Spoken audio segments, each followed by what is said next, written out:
my darlings and darklings. I'm your host, Lethe, and welcome to the Simply Witchery podcast, where we discuss witchery, ritual, the divine, and magic of all sorts.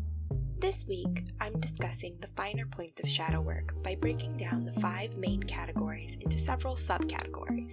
Then I'm moving on to the meditation station, where I discuss the Affirmation Meditation for the suit of Pentacles. Next up is Magic and Me, where I discuss the importance of pausing.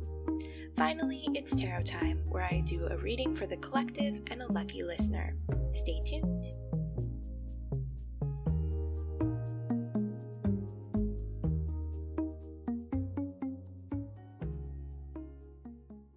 Welcome to Shadow Work Part 2, everyone. If you missed the podcast episode from 2 weeks ago, be sure to go back and give it a listen. I talked about the basics of shadow work, and it's important that you have the foundation before you proceed. Alright, so this week I'm breaking down the 5 main categories of study in shadow work into smaller categories. This will help you refine your focus even further. You can examine each subcategory in order, or you can hop around. I find it's best to go in order your first time through and then jump around as you revisit the categories later on, especially if you feel unsure of where you should start. Before we start, I want to remind you that your positive experiences create shadow just as much as your negative ones. If you come across a subcategory that you don't see a shadow in, still spend some time with it. I guarantee you it's there. Remember, you are unearthing the unconscious here. You're supposed to be unaware of the unconscious. I also want to mention that I'll be sprinkling personal experience in here as well whenever I feel it's necessary to illustrate my point. Remember that my experience is mine alone, and yours might be and probably is totally different. My truth may not align with yours, and it doesn't make either of us wrong. So let's get started with the first category, formative experiences. The subcategories for this one are nurturer, provider, siblings, childhood, and home life. I'm going to start by going over the nurturer and provider first because I know my language is not traditional and can be a little confusing without explanation. Traditionally, your mother would be your nurturer and your father would be your provider. I find it reductive and exclusionary to use heteronormative language here. Some people have more than one dad and some people have none. Others find their provider in their mother and their nurturer in their father. Single parents are both nurturer and provider for their kids. Some find one or both in someone outside of their family altogether. I think it's important that we examine our familial relationships here, but don't confine yourself to biology or to those that are legally your parents. That said, the strengths and weaknesses, triumphs and failures of the people who are supposed to be your provider and nurturer often form quite a bit of shadow in a given person, so you should of course examine that as well. For these 2 categories, we first identify the person or people who nurtured us emotionally and provided for us physically. We then examine what those people taught us both consciously and unconsciously. Then we ask how these feelings have had an effect on us and follow those threads to their end.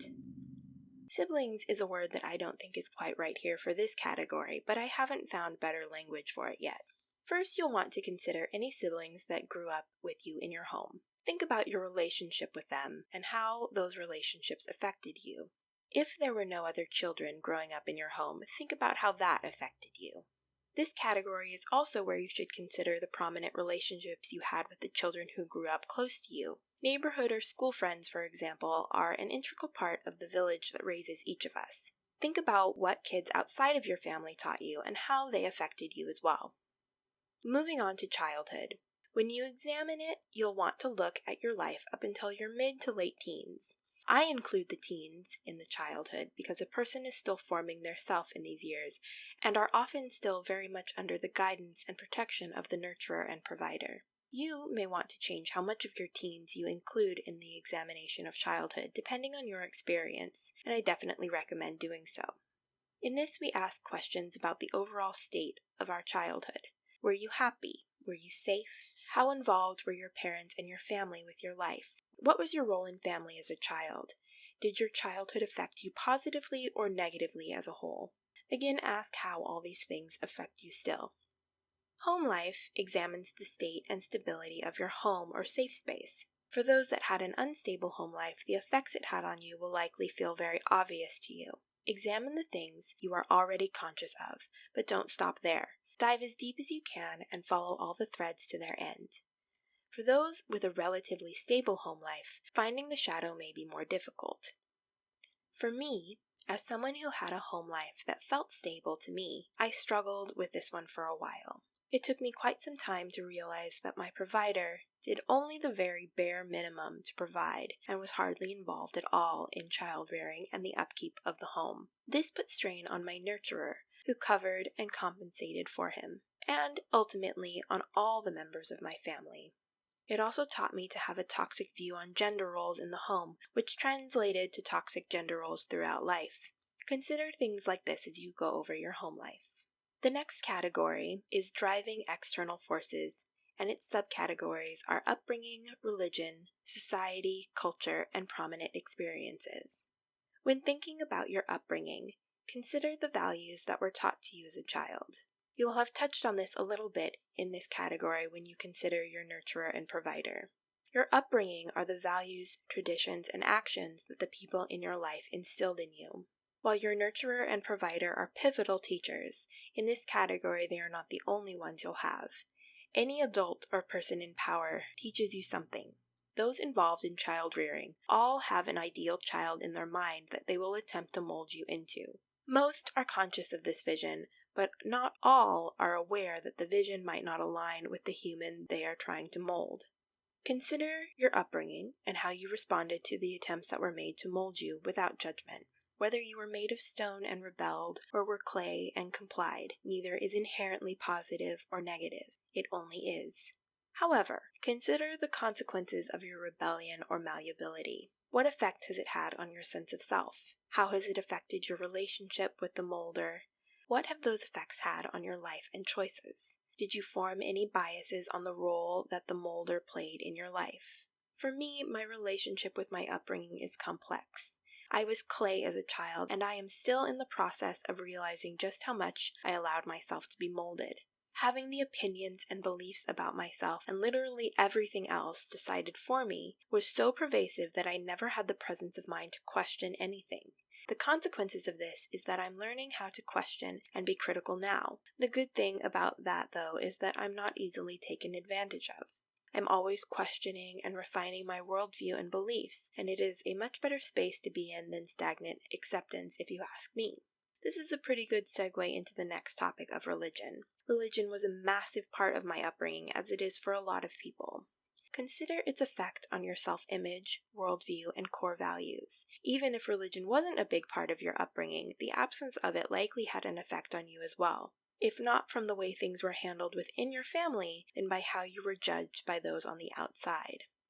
I grew up in Christianity, and as I talked about a little bit in the last episode, I grew up with a weaponized love version of it. It's a trigger point that I have become aware of, but have not yet figured out how to unwind. The church taught me to hate every aspect of myself, my queerness, my femininity, my feminism, and my activist nature. The hate was so well disguised and so well hidden that I was never even able to recognize these things in myself because I knew myself to be a good person, and a good person couldn't be those things. The church also allowed my abuser to continue his abuse even after it was brought to the light. These things are not something I'm willing to forgive because I have fought hard for this anger. While I've had some personal experiences that I can now liken to my experiences with my pagan deities, until I can divorce the deity from the followers, I'm not sure how to proceed. To be honest, I'm not sure I want to move forward with the Christian God, even if I can create the needed distinctions between the deity and the church. As it is, this is something I am periodically circling back to as I work on other areas of my shadow. In my experience with shadow work, a block like this just means that there is something else I need to work on first, and once that work is completed, I'll have a breakthrough. In the meantime, this is a great opportunity to practice patience with myself. Society is defined as a group of individuals that share a culture and/or a territory. In this section, you will want to consider how the prominent people in your society affected and directed you. Think about what the people in your culture value and how the value system affects you. Get as specific as a single person who profoundly affected you, and as broad as thinking about how the beauty industry has affected your self-image. Up next is culture. Your culture is the values, beliefs, and practices of the society you live in. Culture can also show up in a more tangible way in the art, music, food, language, and religion of a given society. The ways in which you connect with and understand the culture that you are a part of, and the ways that you are disconnected from it as well, all affect your shadow. Consider the larger values of the society around you and think about how they affect you. Finally, in this section, we come to prominent experiences. This one is pretty self-explanatory.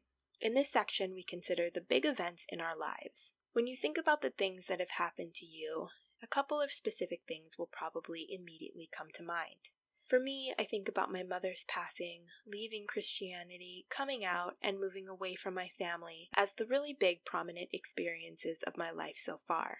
Some of these things had huge positive effects on me, and others were very painful and difficult to go through. As I've said before, journaling is hugely important in shadow work, and I think that in this section it is especially so. First, recognize how these events affect you. Recognize and hold space for the emotional response you have to them, and to the ego response as well.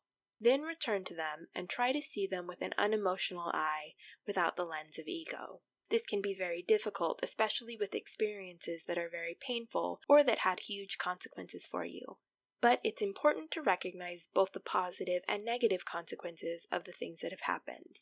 The worst thing that ever happened to me was the death of my mother. Her passing had a ripple effect on the entirety of my life. She was both nurturer and provider, and her loss was devastating to our family unit that was no longer a family without her to hold us together. While I miss her and I wish that she were still present in my life, I also recognize that if she had not passed, I would be a radically different person than I am now.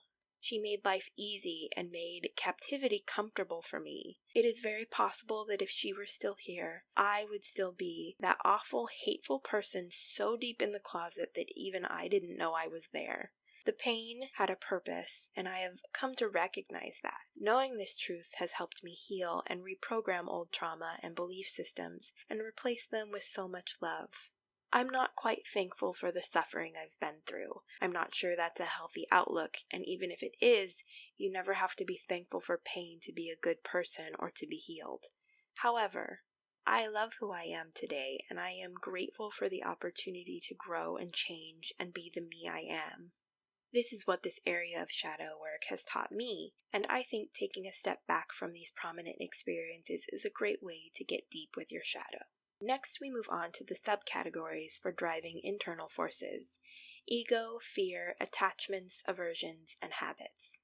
Hopefully, by this point in your shadow work, you already have an understanding of your ego and how it responds to the things it understands to be positive, negative, and neutral as you move through life. When you work with and look at your ego, be sure that you're going into it with the right mindset.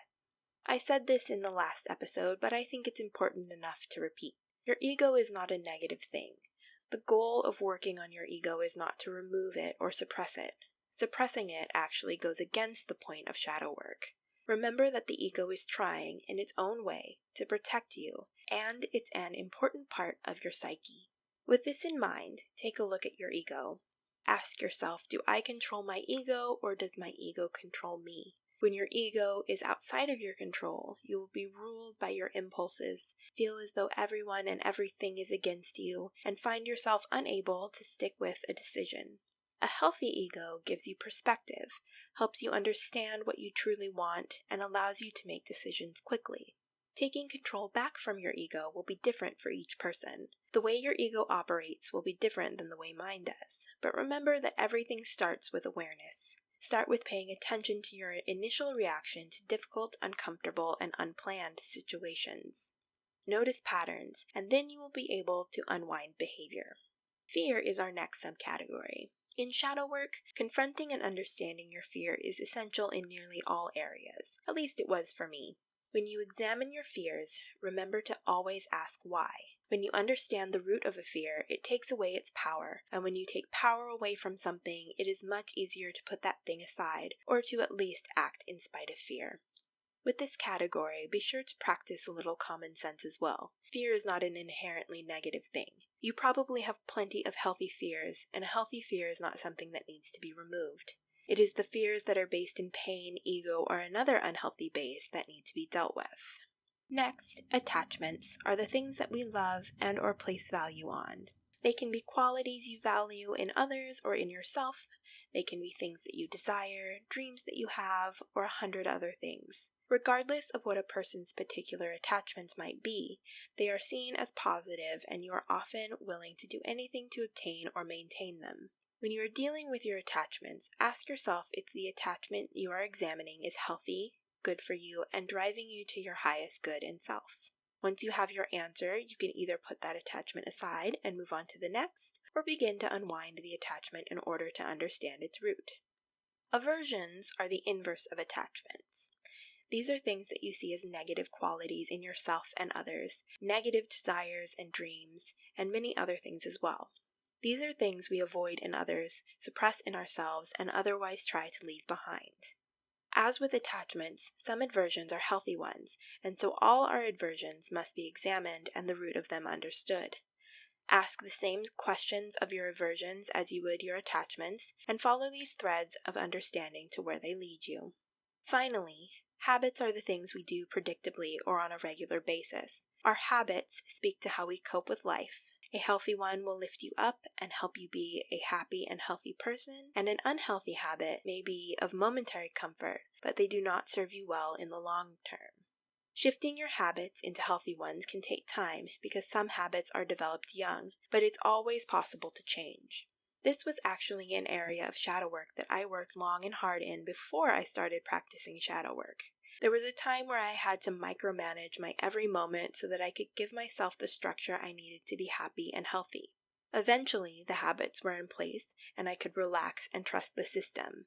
Let me know if you'd like to hear about how I nurtured my habits. I can go into more detail about this process if there is enough interest. The next category is external beliefs and values, and its subcategories are ambitions, thought patterns, belief systems, desires, and current condition. Your ambitions are all about the value you place on what you do in and with your life. The things you aspire to will show you the values and desires that you have for your life, and therefore see as the most valuable. In this section, think about the things you aspire to do and ask what those things tell you about what you want and value.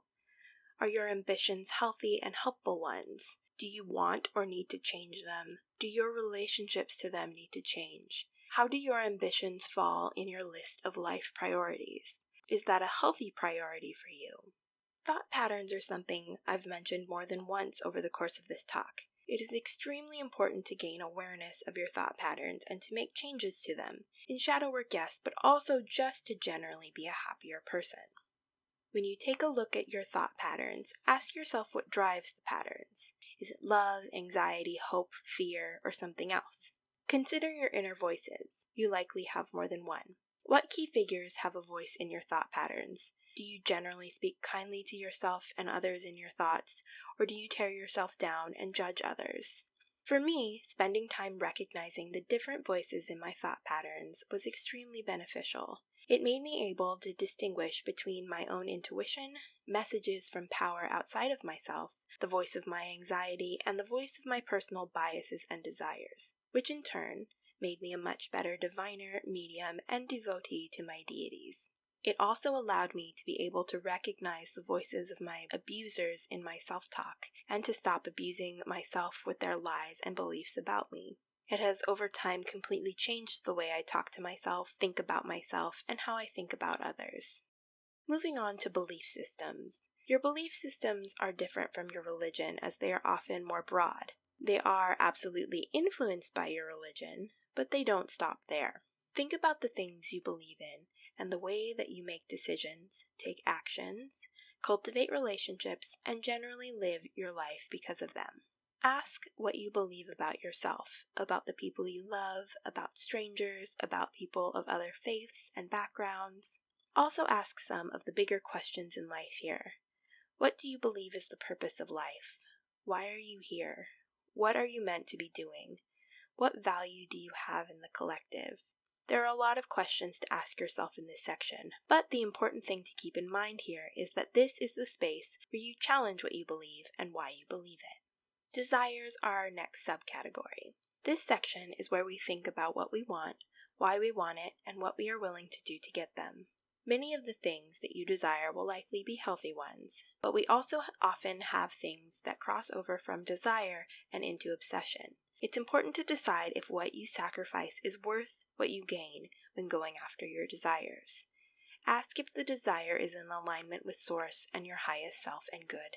For me, the majority of my desires are harmless, if not outright in alignment. I am a person who tends to hyper-focus on things, however, and tunnel vision has often been a problem for me in the past. These things, along with my desire for a savior, often caused me to want things badly enough to give up anything to get it, while at the same time believing that I didn't deserve to take it for myself, and so I would wait around for someone else to give it to me. It opened me up to a lot of abuse, dependence on my abusers, and it kept me trapped for a long time. Remember as you think about your desires that if your motivations and alignment are off, then even the most benign desires can perpetuate harmful behavior and abuse. Lastly, for this subcategory is your current condition. This is the space where you consider where you are in the current moment in life. Think about every area of it, from your physical experience of life to your spiritual experience. Think about how you feel about your life currently and ask yourself for your ego response, your fear response, your emotional response, and your logical response to it. This will help you understand your shadow self in a meaningful way, and it will also give you the opportunity to make changes in your current condition to better yourself and make your life a happier and healthier one. Finally, the last category is internal beliefs and values. Its subcategories are relationships, projections, reflections, and shadow. In relationships, consider each of the important relationships in your life. Look at the way these people treat you and how you treat them in return. Ask yourself how you can create balance in each relationship. Don't confine yourself to romantic relationships here. Think about your friends, your family, your professional relationships, and beyond. Do you treat others fairly, or do your biases and ego block you? Do you give as much as you receive? Do you receive as much as you give? What are your priorities in relationships? What do you need from them? What do you want from them? I had to learn to prioritize myself and to end self-sacrificial patterns in my relationships. I am a giver. I will give and give and give until it kills me if I allow myself to. It's been a process of learning to set boundaries and then to enforce them in literally every relationship I have. It's been difficult and sometimes painful, but always rewarding. On the flip side of that, I also found that because I was constantly giving, there were some people in my life that I was constantly taking from and giving little to in return because they were kind enough to listen when I needed to vent. I had to teach myself to set boundaries in this area as well, and that basically looks like always asking before I vent to someone and holding space for the people I vent to do the same. Next up is projections, which are the things that we externalize or project onto others. We all project something, and while it's not a negative thing to do so, it can be very harmful when it goes unnoticed or unchecked. The easiest way to illustrate what unchecked projections look like is to paint a picture of parental expectations. There are many parents who want specific things for their kids. Let's say in this case it's financial security. An unchecked projection will cause a loving parent who wants what's best for their child to force that child to go to school to become an accountant instead of allowing that child to follow their dream of becoming an artist because they are afraid that their child will not be able to sustain themselves. We've all seen enough movies or have personal experiences with these kinds of parents to know that this stifles the child and almost always will make them miserable in both the short and long term. Think about what has been projected onto you in your life and how that has affected you. Think about what you project onto others and how you can best manage those projections so that they do not cause harm. Remember that projecting is fine as long as you allow space in your expectations for that person you are projecting onto to prioritize themselves and their truth.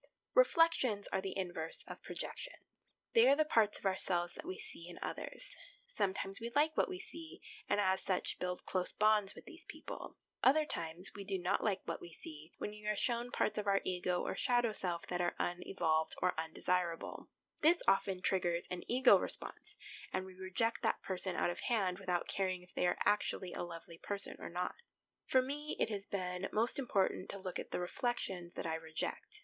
My main abuser growing up was my father, and he has triggered many reflections and the corresponding ego responses for me. I know that I have the potential to be exactly like him. We have very similar temperaments, and we used to have very similar views on life.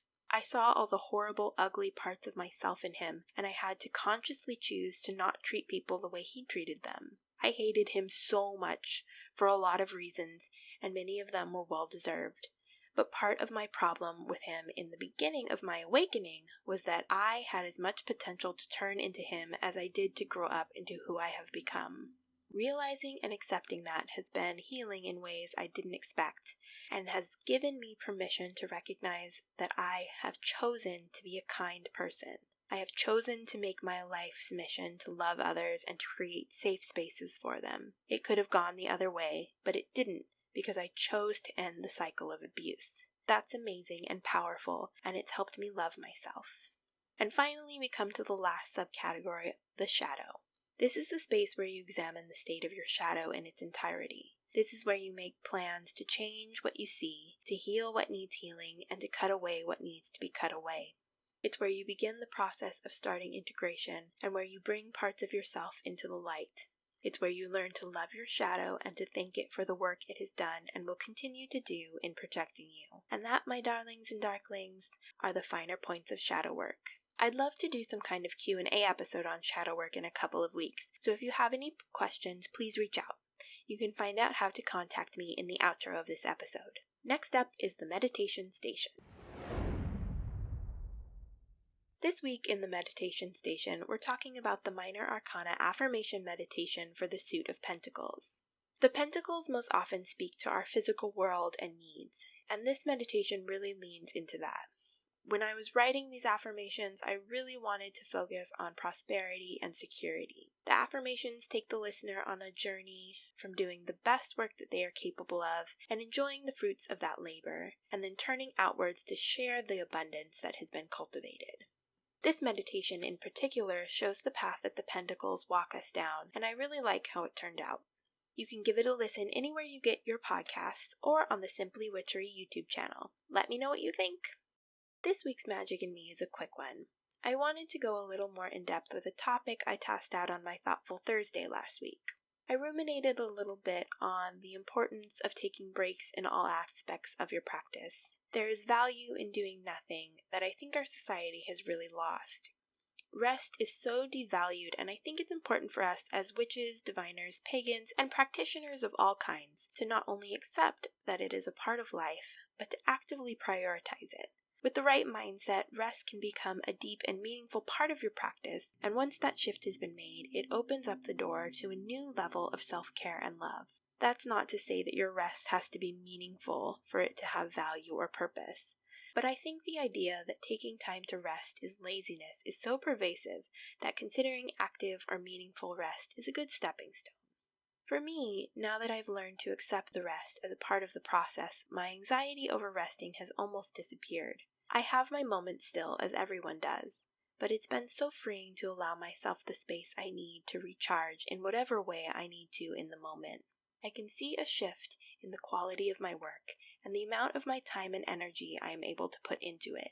I hope that you all can see it too, but honestly, if you can't, it's okay.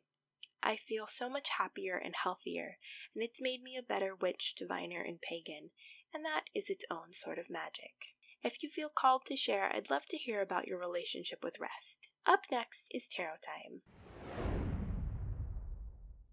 This week for the collective, I felt called to draw 3 cards from my Angelarium Oracle of Emanations. I pulled Leliel, the Angel of Night, Keter, the Crown, and Sahaquiel, the Angel of the Sky. If you'd like to see the cards, you can check out our blog where I'll post a picture. I will also describe the cards here. Keter depicts a creature of enormous size. Its skin is a gradient of pure white at the top of its head and goes to a dark gray to the bottom of its legs. Its head has 4 horn-like protrusions, above which float a black orb. Several white and gray orbs arc downwards in a semicircle behind the creature and stop between its knees. Its hands are before it, palms touching, and its head is bowed as if in prayer. Above it are white, ghostly hands, palms touching in a similar position. Behind it is a gray, rocky landscape and a large river. Leliel has a feminine figure and is clothed in golden armor, and a golden gray shawl-like cape falls from its shoulders and attaches to its wrists. Dark wings protrude from its hips. 2 horns grow straight up from its head, and a metallic half-circle floats around them about halfway up them. Behind the creature glows a crescent moon in a cloudy sky. Zahaquiel is a metallic-skinned creature that floats in the sky. Behind its head floats a golden visage of the sun. Golden armor adorns its chest, and circles of gold float around its wrists, waist, and neck. Lengths of metallic cloth attached to its clothing spiral away from its body. At the end of these lengths are golden circles. One of its hands is extended outwards, and the other is lifted with the ring and pinky finger folded down, while the other 3 point upwards. This week, we are each called to get in touch with our particular brand of spirituality, and to reach out to the powers that are higher than ourselves.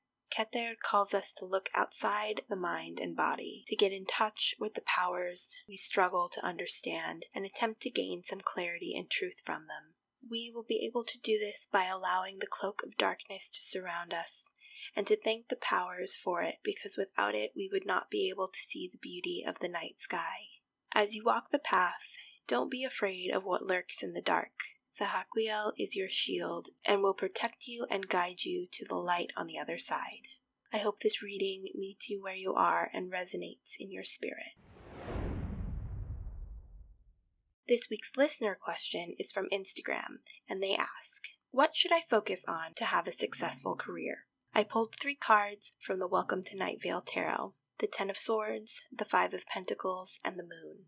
The art of the 10 of Swords is rather difficult to describe, so please check out the blog if you'd like to see it for yourself. I'll do my best to describe it for you.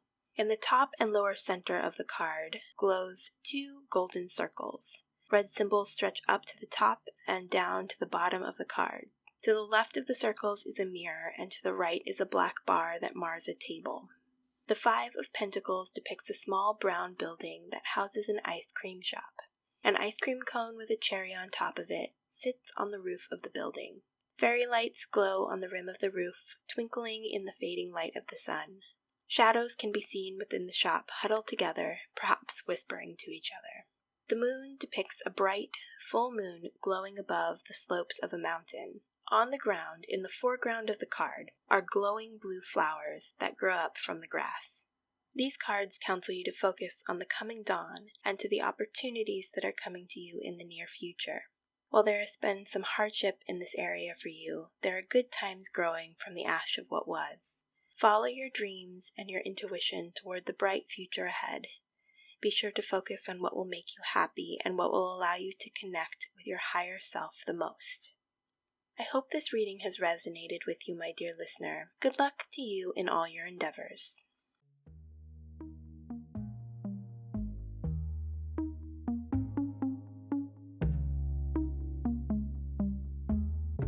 That's it for this week's episode.